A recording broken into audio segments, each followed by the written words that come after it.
Hey friends, it's Tomer, and in this video I'm going to be covering the full deck list of the Scrappy Survivors Fallout Commander pre-constructed deck. This is a new Naya deck focused around auras, equipments, and the new junk mechanic. Now, the full deck list was supposed to be revealed yesterday night, however, 8 of the cards still have yet to be shown, but regardless, I'm going to be covering all the brand new cards that you can find in this deck, and cover some of the most notable reprints as well. Also, apologies if I sound off in this video, I'm still recovering from the flu, so I'm just going to be doing my best to power through it. But before we begin, if you want to purchase Scrappy Survivors or any of the Fallout precons, you can do so over at our sponsor, cardgame.com/MTG Goldfish.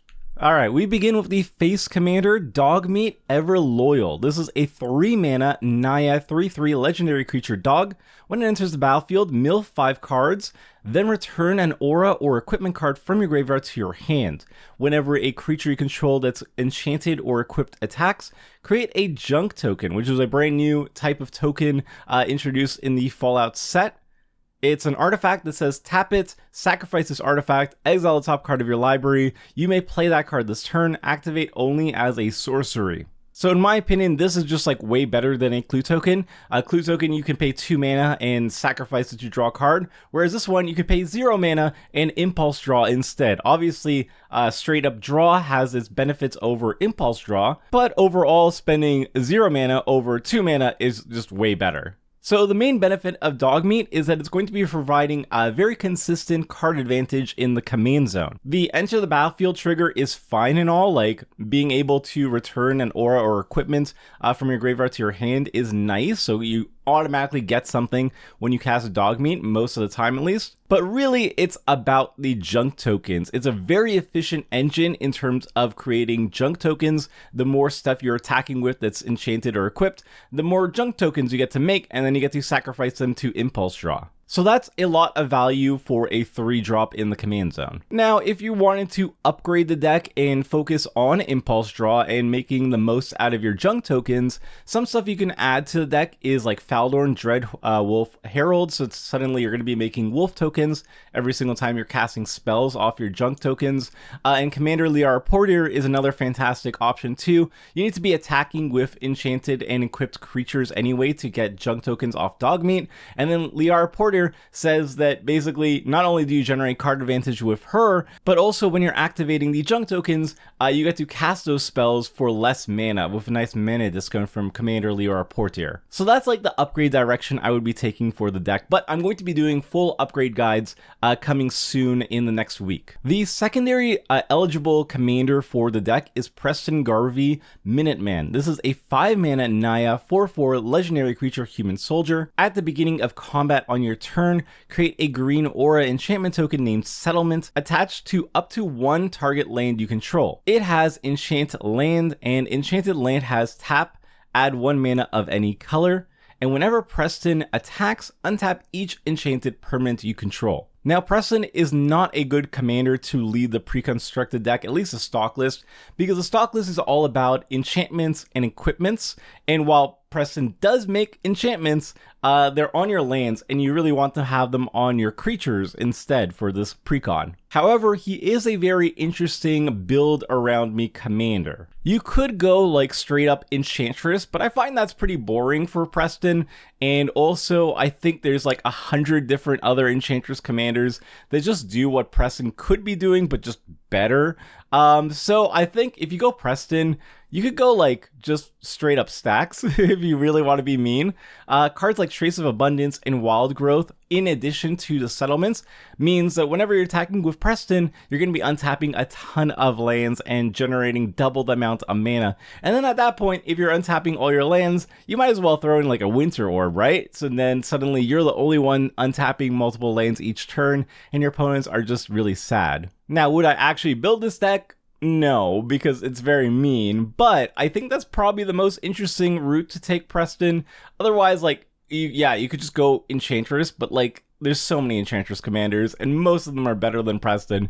If you really want to go Winter Orb, though, I think Preston can actually pull it off very well. Next up, we've got Cait, Cage Brawler. This is a 2-mana Gruul, a legendary creature human warrior. It's a 1/1. As long as it's your turn, Cait has Indestructible, and whenever Cait attacks, you and defending player each draw a card, then discard a card. Put 2+1/+1 counters on Cait if you discarded the card with the highest mana value among those cards or tied for the highest. So Cait is kind of interesting. You can build her as like a Madness Commander in Gruul, or maybe Gruul Reanimator. She's a nice discard outlet like that. She can also grow relatively quickly, I suppose, if you have a lot of high mana value spells you can be discarding to her. But overall, I'm just not really feeling it. Like, yeah, it's a 2-mana discard outlet. It can grow over time, but I don't know. I'm just not very excited to build around this one. Next, we've got Gunner Conscript. This is a 2-mana green 2/2 creature human mercenary. It has trample, and it gets +1/+1 for each aura and or equipment attached to it. And when it dies, if it was enchanted, create a junk token, and if it was equipped, create a junk token. So you can make up to 2 junk tokens if it dies with an aura and equipment attached to it. And it's like a pretty decent attacker as well too. You load up on auras and equipment. It has trample, pretty decent stats overall. It's a nice filler card, honestly, and it works very well with the themes of the deck, at least. Next, we've got Ian the Reckless. This is a 2-mana red 2/1 legendary creature human warrior, and it says whenever Ian attacks, if it's modified, you may have it deal damage equal to its power to you and any target. So this is repeatable removal on a stick whenever it's attacking, which is great. Like, you can target opposing creatures, take them out, or you can just start doming people in the face. But the downside is that for all this mana efficiency, it's also going to be doming you every single time you're attacking as well too, which is a worthy trade-off for a 2-drop that acts as repeat removal. That's a really cool trade-off for this powerful effect. Now, I think Ian is probably less good in the command zone. I think it's much better in the 99, because then you can really abuse its combat trigger when you start running cards outside of red. Like Armadillo Cloak, for example, pumps up Ian so you can take out bigger creatures, but also it offsets any damage being dealt to you, so you're actually going to be gaining life as opposed to losing life. Sigil of Sleep is also a really cool one. You could deal damage to a person's face and then just bounce one of their creatures every single time you're attacking. That's very funny. And obviously, big shout out to one of the best equipments of all time, Sword of Cauldron. Not only does it make Ian a 7/6 all by itself, but also if a creature that is dealt damage with Ian somehow survives, it just gets exiled anyway. So you could take out like indestructible creatures, for example, which is very cool. And this is why the Cauldron pieces remain the GOAT equipments. Next, we've got Mr. Gutsy. This is a 2-mana colorless artifact creature robot soldier. It's a 1/1, and whenever you cast an aura or equipment spell, put a +1/+1 counter on Mr. Gutsy, and when it dies, create X junk tokens, where X is the number of +1/+1 counters on it. So Mr. Gutsy slots in very easily into any like equipment deck or any aura deck. It grows over time, and then when it eventually dies, you get to generate a bunch of card advantage. I think it fits a little bit better in equipment over auras, just because auras generate so much card advantage anyway that you don't really need the junk tokens to offset it, because you have like a billion different enchantresses that draw cards each time you sneeze. But I do like equipment decks that kind of have a like affinity for artifacts or a metalcraft sub-theme, and Mr. Gutsy can kind of play into that. That said, I don't know. You kind of need to play it early on. If you don't play it early on, then it might not grow very large, and I don't know. It's okay. It's fine. I think it's one of these cards where if it was a commander and you can always play it on turn 2 and then immediately start dropping your auras and equipments, it would be much more appealing. But as the 99, I'm kind of on it. Next, we have Brotherhood Outcast. This is a 3-mana white creature human soldier. It's a 3/2, and when it enters the battlefield, choose 1. Return target aura. You can either return target aura or equipment card with mana value 3 or less from your graveyard to the battlefield, or put a shield counter on target creature. So the flexibility here is quite nice. So you can get an aura or equipment. Most auras or equipments that are worth grabbing are usually mana value 3 or less anyway, so that's nice. And then if there's nothing worth grabbing, you can always just put a shield counter on target creature, and that's decent value. While I like the flexibility here, I think even with the flexibility, this card is kind of a little bit underpowered, and I'm not too excited for it. All right, moving on, we got Codsworth, Handy Helper, and I'm actually excited for this one. This is a 3-mana white legendary artifact creature robot. It's a 2/3. Commanders you control have Ward 2, and then it has 2 activated abilities. You can tap it to add 2 white mana, spend this mana only to cast aura and or equipment spells, or you can tap it to attach target aura or equipment you control to target creature you control, activate only as a sorcery. So Codsworth is a very interesting, kind of like a 3-mana rock, 3-drop mana rock, with a lot of upside if you are in the right deck, which is an aura or equipment deck. It makes your commander have Ward 2, which is a nice little bonus, and then it taps for the appropriate amount of mana. It's a 3-drop that taps for 2 mana, which is already above rate. And then it can even generate even more mana advantage by getting around equip costs or just moving auras around too. So all this combined makes it incredibly mana efficient, and I'm personally excited to put it in my Boros equipment deck. I'm already running Colossus Hammer in the deck, and I have ways of equipping it for free, but Codsworth would be another way of just like generating 8 mana's worth of value the turn I activate it to equip onto a creature. And even if I'm just equipping like a sword, that's 2 mana worth of value off Codsworth's second ability. So it generates a lot of mana. It gives Ward 2 to your commander, and that's more than enough for a 3-drop in my opinion. Next up, we've got Moira Brown, Guide Author. This is a 3-mana Boros legendary creature, Human Citizen. It's a 2/3. When it enters the battlefield, create a colorless equipment artifact token named Wasteland Survival Guide. With equipped creature gets +1/+1 for each quest counter among permanents you control and equip 1. Whenever you attack, put a quest counter on target non-land permanent you control. All right, I just don't like this card. I'm gonna not bury the lead here. I think this card's kind of weak. It comes with an equipment that does grow in size, but if Moira Brown dies or just doesn't do much, then you no longer have quest counters. So you really need to put this in a deck that also has a lot of ways of generating quest counters. But is it worth it? I just don't think so. That's a lot of work for one equipment that could just get blown up or whatever. So I don't know. I don't like this. It's not great. Next, we have 3-Dog Galaxy News DJ. This is a 3-mana Boros legendary creature human bard. It's a 1/5, and whenever you attack, you may pay 2 and sacrifice an aura attached to 3-Dog. When you sacrifice an aura this way, for each other attacking creature you control, create a token that's a copy of the aura attached to that creature. Now, I already talked about 3-Dog in yesterday's video, but I think this is actually a really powerful commander. I think you just need to be focusing on auras that have a very powerful enter the battlefield trigger, like Sage's Reverie to draw 1 billion cards, Italia's Favor to discover a bunch of times, or Chains of Custody to remove a whole bunch of non-land permanents, and also give those creatures Ward 2. So just putting any of these type of auras on 3-Dog, having a bunch of other creatures on the battlefield, and then attacking and sacrificing the aura and putting them onto all your other creatures is just ridiculous value. So that's actually really fun to me. And I think this is going to be a powerful commander. Next, we have Veronica, Dissident Scribe. This is a 3-mana red legendary creature, human artificer rogue. It's a 3/3 with menace. And whenever Veronica attacks, you may discard a card. If you do, draw a card. And whenever you discard 1 or more non-land cards for the first time each turn, create a junk token. So Veronica is a nice, consistent card advantage engine that also utilizes a bunch of discard matters and possible exile matters stuff. I think she's most comparable to Inti, Seneschal of the Sun.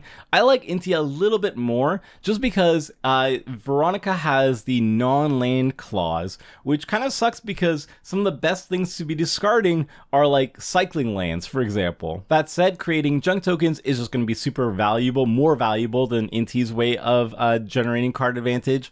And they both fit in the same deck. So whether or not you like Veronica or Inti more, they're very replaceable in the command zone. And I think they're both worthy of the command zone as well too. Moving on, we have Cass, Hand of Vengeance. This is a 4-mana Boros legendary creature human ranger. It's a 4/3 with vigilance, and whenever a Cass or another creature you control dies, if it was enchanted or equipped, return any number of aura cards that were attached to it from your graveyard to the battlefield attached to target creature, then attach any number of equipment that were attached to it to that creature. So Cass provides a bit of resiliency, especially in aura decks, where if, you know, the enchanted creature dies, then the aura goes into the graveyard. Whereas, you know, with the equipment, like, yeah, it kind of sucks that you have to pay the equipment cost, but it's not as big of a deal. Either way, though, even in an aura deck, which I think is the best case scenario, I'm just not really high on Cass. Like, she offers a little bit of resiliency to your Boros-y aura deck, but, yeah, I don't know. Is that for 4 mana with no built-in protection or anything? I don't know. I'm sure maybe there's like a combo or something with Cass that makes her a lot better in a very specific situation, but I'm not very high on this card. Next up, we have Commander Sophia Daguerre. This is a 4-mana white legendary creature human pilot. It's a 1/3 with flash and has crash landing. When Commander Sophia enters the battlefield, destroy up to 1 target legendary permanent. That permanent's controller creates a junk token. Now, I think Sophia's actually kind of insane in Commander. It's a flash ETB trigger that can, at the very least, blow up an opposing commander. So everybody's going to have a commander on the battlefield, and Sophia can ETB just take it out at instant speed, which I think is really good. Now, giving your opponent a junk token is not nothing, but the trade-off is you're going to be blowing up their best thing. And obviously, you don't even need to be blowing up commanders. There's plenty of other legendary permanents that are super powerful that you would love to be blowing up with Sophia. So I'm sure there's never going to be any time where Sophia is like a dead draw. And obviously, she gets even better if you have any sort of blink effects to reuse the Enter the Battlefield trigger. So yeah, overall, I think she's definitely worth 4 mana, and she's like cracked. I think she's like a very powerful removal spell that can be blinkable, so it's very good in blink decks, and I think she just gets better and better over time, as slowly everything in Magic the Gathering becomes commanderfied and everything becomes legendary. Next we have Bighorner Rancher. This is a 5-mana green creature human ranger. It's a 2/5 with vigilance, and you can tap it to add an amount of green equal to the greatest power among creatures you control, and you can sacrifice the rancher to gain life equal to the greatest toughness among other creatures you control. Now, the rancher does things that are very, very powerful in a big stompy style deck. Like, the first decks that come to mind are Ghalta Primal Hunger and Xenagos God of Revels, but like basically any stompy deck is going to be interested in the Bighorner Rancher. The only problem that I have with the Rancher is that it's 5 mana. Like, those abilities are very good, but are they 5 mana good? I don't know. But it is definitely very powerful effects. I just don't know if it's 5 mana powerful. But I mean, you could just be throwing it into any stompy deck, and I'm sure you're going to be happy with it. Next, we've got Inventory Management. This is a 2-mana Boros instant with Split Second, and for each aura and equipment you control, you may attach it to a creature you control. So Inventory Management is a very tricksy card that I love, actually. It works very well with Sunforger because Sunforger can tutor it up and then instantly like re-equip Sunforger to something else, so you can immediately use it again if you really want to. It can allow you to get around potential targeted removal aimed at your creatures. Like, let's say you have a Swiftfoot Boot, something that gives hexproof, and somebody targets one of your creatures with targeted removal, you can instant speed Inventory Management, move the Swiftfoot Boots over to the targeted creature, and then fizzle out the targeted removal spell. So it could do like really cute things like that, or it could just like be 2 mana, equip all your equipments, and then swing for a bunch of damage as well too. It has a lot of flexibility, and Split Second also means that your opponents can't really mess with it while it's on the stack, which I really like. Yeah, I like it, especially in equipment decks. Like, I'm going to be putting it in my Cauldra Akiri deck for sure. Alright, next we got Megaton's Fate. This is a 6 mana red sorcery that says choose one. Disarm, destroy target artifact, create 4 treasure tokens, or detonate. Megaton's Fate deals 8 damage to each creature. Each player gets 4 rad counters. So this is a 6 mana, kind of like a board wipe that also can destroy an artifact if you really need to. I think this is not a very good card. I like flexibility, but I don't like 6 mana's worth of flexibility over here. It does kind of both things very poorly in my opinion, and it's just not worth the mana. I don't know. Alright, moving on, we got Pip-Boy 3000. This is a 1 mana colorless artifact equipment, and whenever a equipped creature attacks, choose one. You can either sort inventory, which is draw a card, then discard a card, pick a perk, put a +1/+1 counter on that creature, or check map, untap up to 2 target lands. You can equip it for 2. I think this card is correctly costed, probably, but I'm not very excited for it regardless. It's 1 mana, so you can grab it with Urza's Saga if you don't have like Shadow Spear or something in the deck. But yeah, it's fine. It does a bunch of things, which I like flexibility, but again, they're very like low impact things, so I don't know. I'm not a big fan of Pip-Boy 3000, and what can I say? Moving on to a spicier equipment is Junk Jet. This is a 2 mana, 1 in a red artifact equipment, and when it enters the battlefield, create a junk token, and you can pay 3, sacrifice another artifact, double equipped creature's power until end of turn, and it has equip 1. Being able to double an equipped creature's power until end of turn is very powerful. The equip cost is very low, and it even provides a junk token, which it can be sacrifice fodder. The only downside is that it costs 3 mana to activate its ability, and it doesn't do anything unless you're activating its ability. But I think in the right deck, this is going to be very, very powerful. But yeah, it doesn't do anything passively for you, and you really want to be like Voltron-y for Junk Jet to work, and you obviously want to have a lot of artifacts laying around that you want to be sacrificing, be it like treasure, junk, clues, or what have you. Next up, we have Silver Shroud Costume. This is a 2 mana colorless artifact equipment with flash. When it enters the battlefield, attaches to target creature you control. That creature gains Shroud until end of turn, and equipped creature can't be blocked. It has equip 3. So basically, this is a flash version of Whisper Silk Cloak. The upside is that you can play it at instant speed. It equips for free when the turn it enters the battlefield, at least. But the downside is that it's not permanent Shroud. It's only until end of turn. However, this is going to be really, really nice as a response to anybody trying to target your creatures with stuff. Like, it removes a targeted removal spell from your opponent's hand, essentially. And that's like the main benefit of this card. Is it better than Whisper Silk Cloak? I don't know. Overall, I think you kind of want to run both. If you're running Whisper Silk Cloak, I think you probably also want to be running Silver Shroud Costume. That's where I'm at with this card so far. I think it's quite good. Next up, we have Agility Bobblehead. This is the serialized version of the card. It's not going to be serialized in the Precons. That's only in the collector boosters, but this is the only version that we have so far. It's a 3 mana colorless artifact Bobblehead. It tap, add 1 mana of any color, or you can pay 3 mana, tap it, up to X target creatures you control, each gain haste until end of turn, and can't be blocked this turn except by creatures with haste, where X is the number of bobbleheads you control as you activate this ability. So there are 7 different bobbleheads, each with this templating, each with a 3 mana tap activated ability that is different than the other ones, and they all scale up with the number of bobbleheads you control. All of them are kind of bad by themselves, but if you have like 4 or more on the battlefield, then they get very good. I think Agility Bobblehead's one of the better ones for like a Voltron style deck where the evasion is going to be quite good. It's still basically 4 mana to give it that sort of evasion, but you know what? I run Rogue's Passage still in a lot of my decks, so Agility Bobblehead maybe might make the cut still. Next, we have Perception Bobblehead. So this one says, look at the top X cards of your library, where X is the number of bobbleheads you control.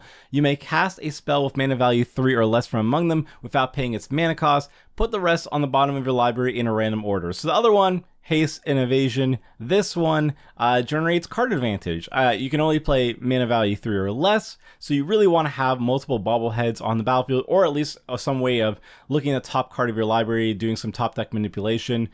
before you start activating this ability. But when you have like a bunch of bobbleheads on the battlefield, or you have a very low mana curve, or you have some top deck manipulation, this is a very reasonable mana rock that turns into card advantage when you don't need the mana. Next we have Animal Friend. This is a 2 mana green enchantment aura, enchant creature.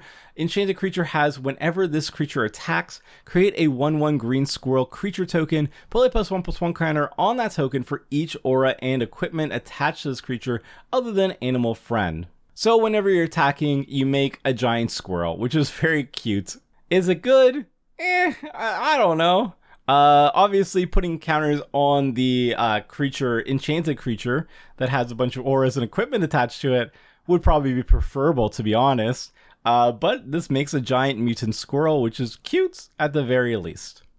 This enchantment, though, I think is very good in Voltron decks. This is Idolized. It's a 2 mana white enchantment aura, enchant creature. Enchanted creature has, whenever this creature attacks alone, it gets +X/+X until end of turn, where X is the number of non-land permanents you control. So in a Voltron deck, typically you're just going to be attacking with, one creature, so that's not really much of a downside. And this can provide a ton of power and toughness boost for 2 mana, especially if you run like treasures and clues and stuff like just poops out a bunch of tokens. It can be like an easy +10/+10 in the right sort of deck. So if you're in a Voltron deck that can make a lot of tokens, this is going to be one of the best cards you can be running. Next up is Vault 21 House Gambit. It's a new saga, 2 mana red, and it has 3 chapters. Chapter 1 and 2, discard a card, then draw a card. And then chapter 3, reveal up to 5 non-land cards from your hand. For each of those cards that have the same mana value as another card revealed this way, create a treasure token. So the first 2 chapters, just discard, draw. Like, this is nice card selection and might trigger some discard matters stuff. And then chapter 3, once you've built up your perfect hand or whatever, you reveal it and make a bunch of treasure tokens. I think that's actually quite powerful for 2 mana. I quite like the saga. Obviously, this is going to be a slam dunk in discard matters type decks like Inti, Seneschal of the Sun. It's 2 mana, it does card selection, it triggers discard matters stuff, and then it makes a bunch of treasures, which is all just really good. Next, we've got Well Rested. This is a 2 mana green enchantment aura, enchant creature. Enchanted creature has, whenever this creature becomes untapped, put 2 +1/+1 counters on it, then you gain 2 life and draw a card. This ability triggers only once each turn. So the very basic look of it. So I think this card is actually like super mana efficient. Like, it's essentially a Phyrexian Arena for 2 mana instead of 3. And it also grows the creature and gains you some life in the process. Obviously, the downside being that it's attached to a creature and your opponents have much more incentive to just remove the creature and 2-for-1 you. But this is great for attacking creatures or even slapping it onto like a mana dork or whatever. But I'm most hyped for running Well Rested in Skullbriar the Walking Grave. It's one of my like pet decks that I absolutely love to death. It's a very incredibly fair Voltron commander, stupidly fair, maybe too fair, but slapping Well Rested on it means that it grows, it keeps those counters even when it dies. You're going to be gaining some life and drawing cards in the process. It's all good. I love it. Next, we've got Strong Back. This is a 3 mana green enchantment aura. Enchant creature, equip abilities, you activate the target enchanted creature costs 3 less to activate, and aura spells you cast, the target enchanted creature costs 3 less to cast, and then finally, enchanted creature gets +2/+2 for each aura and equipment attached to it. So Strong Back has to be one of the strongest cards in the Precon.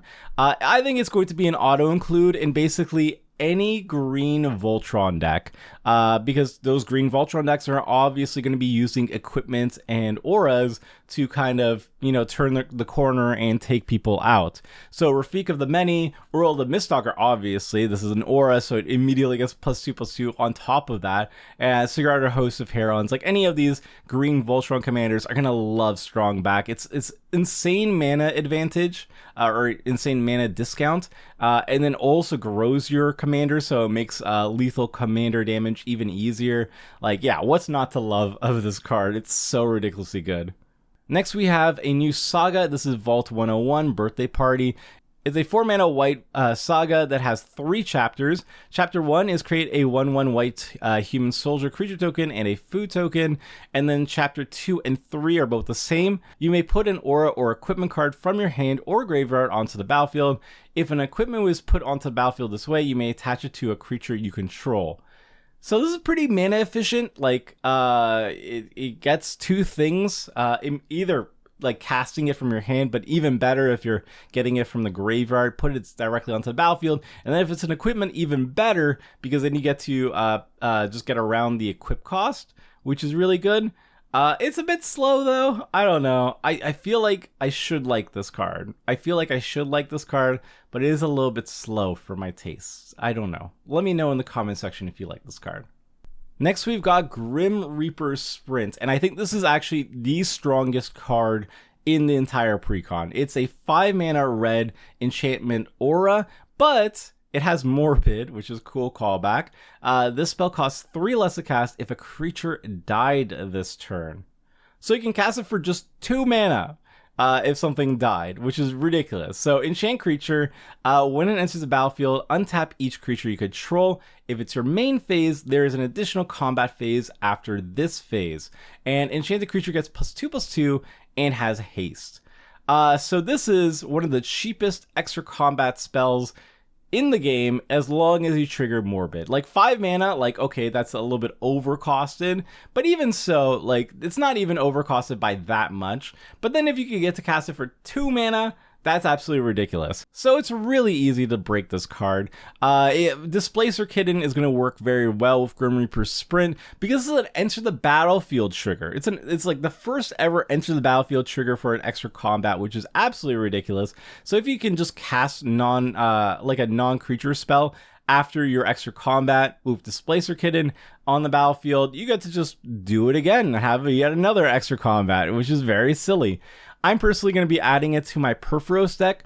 It's basically a dragons deck, and it has like a ton of like big creatures that when they enter the battlefield or they deal combat damage, they blow something up. So 9 times out of 10, I'm just going to be casting Grim Reaper's Sprint for 2 mana and just smashing people for even more damage, and it's going to be absolutely disgusting. This card is really, really, really good. Next, we have Almost Perfect. I talked about this yesterday as well, too. It's a 6-mana Selesnya enchantment aura, enchant creature. Enchanted creature has base power and toughness 9/10 and has indestructible. So I get the whole idea behind this card. It's like a perk from the video game or whatever. It's 9 out of 10 instead of 10 out of 10, so that's why it's almost perfect, blah, blah, blah. But my headcanon for why it's almost perfect is because the backside is just completely missing, or at least like the ass cheeks are just like out in the open, and that's why the people in the background are staring, and that's why it's almost perfect. Like it's just missing something, and it's just outside of our view, and they're just getting a good view in the back over there, I guess. So that's my headcanon, at least. The last new card in the deck that, at least previewed is Sunscorched Divide. It's a new land. You can pay 1 mana, tap it, add red and white. So the Fallout Precons are actually completing a cycle of lands that were introduced, I don't even know how long ago. I think it was like Judgment Block or something. They're a really old cycle of lands. But they're also kind of bad. Like, if you have Blossoming Tortoise, they become really good. But otherwise, nobody really wanted to run these cards. So, yay, we finished a cycle, I guess. And then, like I said, there's 8 cards that we just haven't gotten previewed yet. We were supposed to get them all last night, but whoever was showing off the full deck list did a bad job of it, and we don't have it yet. So once we do have all the cards, I'm going to be adding them in the next preview video.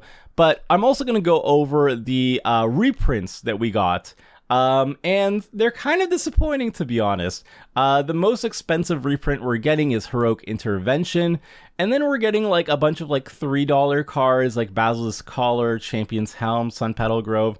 But like compared to the Murders at Karlov Manor reprints, where we got stuff like Jessica's Will and like Necromancy and Animate Dead and all these cool stuff, This is kind of disappointing, to be honest, in terms of reprint value. I'm not saying that the reprint cards are bad or that the commander decks are bad, not at all, but it would have been nice to get a couple more $10 cards, you know?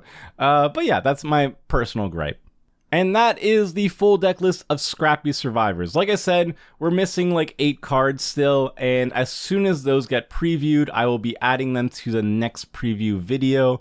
Every single day from now on, we're going to be getting a full preview of one of the Precons, and then the following morning, I'm going to be doing a preview video on each of them. So be sure to like and subscribe so you never miss any of these preview videos. Let me know what you think of these brand new cards. I might have been a little bit down on some of these cards, and I'm going to blame it on the flu. I'm kind of just trying my best to power through these videos. Like and subscribe if you appreciate me powering through flu. All right, so I'll be back soon with another Precon preview video, and until next time, friends, see ya!